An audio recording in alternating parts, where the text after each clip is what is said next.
अस्सलाम वालेकुम। देखो भाई इत्थे नॉर्वे की जितनी है ना हिस्टरी, जितनी तो नहीं थोड़ी जी हिस्टरी है, कह लो क्या पता नहीं चरखा इन्हों के दौर का इत्थे चरखा ही लगता मैं अग कहते ना धागा लग गया बस सबर कर। ਇਹ ਹੱਥਾਂ ਨਾਲ ਬਣਾਉਣੇ ਦਸਤਾਨੇ, ਇਹ ਚਮੜਾ ਗਾਏ ਦਾ, ਇਹਦੇ 'ਚ ਬਣਾਉਂਦੇ ਸੀ ਮੱਖਣ ਕਰੀਮ ਵਗੈਰਾ, ਇਹ ਦੁੱਧ ਚੋਣ ਵਾਲੇ ਬਰਤਨ, ਇਹ ਪਹਿਲਾਂ ਇਹਦੇ 'ਚ ਬਣਾਉਂਦੇ ਸਪੀਟ ਅਲਕੋਹਲ। ਇਹ ਪੁਰਾਣਾ ਕਹਿ ਲੋਗੇ ਨਾ ਰੇਹੜੀ ਹੈ ਕਿਸਮ ਦੀ ਨਾ ਜਿਹੜੀ ਬਰਫ਼ ਦੇ ਉੱਤੇ ਚੱਲਦੀ ਸੀ ਥੱਲੇ ਨਾ, ਥੱਲੇ ਬਰਫ਼ ਵਾਲੀ।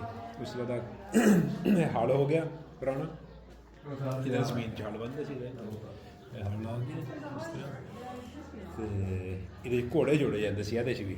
ਇੱਥੋਂ ਫੜਨਾ ਇਹਨੂੰ, ਇਹਦੇ ਨਾਲ ਤੁਸੀਂ ਇਹਨੂੰ ਚੇਂਜ ਕਰਨੀ ਇਹਦੀ ਡਾਇਰੈਕਸ਼ਨ ਕਿੱਥੇ ਰੱਖਣੀ। ਔਰ ਇਹਦੇ 'ਚ ਵੀ ਬੜਾ ਹਲ, ਜਿਸ ਤਰ੍ਹਾਂ ਕਿ ਉਹ ਬੰਨੀਆਂ ਨਹੀਂ ਬਣਾਈ ਦੀਆਂ ਉਹ ਐਂਡ ਕੰਮ ਵਾਲੇ ਕੱਪੜੇ, ਇਹ ਪਤਾ ਨਹੀਂ ਕੀ ਸ਼ਾਇਦ ਇਹ ਕੋਈ ਸ਼ਾਇਦ ਤੇਜ਼ ਕਰਨ ਵਾਲੀ ਇਸ ਤਰ੍ਹਾਂ ਵੀ ਇਸ ਤਰ੍ਹਾਂ। ਔਰ ਇੱਥੇ ਕੱਪੜੇ ਸੀਨ ਵਾਲੀ ਮਸ਼ੀਨ, ਇਹ ਇੱਕ ਪੁਰਾਣਾ ਟੇਪ ਰਿਕਾਰਡਰ ਜਿਹੜਾ ਕਿਸੇ ਜ਼ਮਾਨੇ 'ਚ ਗਾਣੇ ਸੁਣਨ ਵਾਲਾ। ਇਹਦੇ 'ਚ ਟੈਲੀਫੋਨ, ਬਹੁਤ ਹੀ ਪੁਰਾਣਾ ਟੈਲੀਫੋਨ ਹੈ। ਔਰ ਇਹਦੇ 'ਚ ਉਹ ਬਣਾਉਂਦੇ ਸੀ ਸੇਵੀਆਂ ਜਾਂ ਕੀ ਰੋਟੀ ਵਗੈਰਾ ਨਹੀਂ, ਕੁਛ ਵੀ ਕਹਿ ਲਓ।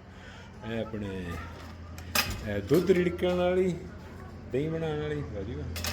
ਔਰ ਇਹ ਵੀ ਇਸ ਤਰ੍ਹਾਂ ਇਹਦੇ ਨਾਲ ਵੀ ਦੁੱਧ ਰਿੜਕਣਾ। ਕਾਫੀ ਪੁਰਾਣੀ ਚੀਜ਼ਾਂ ਇੱਥੇ ਟੇਬਲ ਕੁਰਸੀ।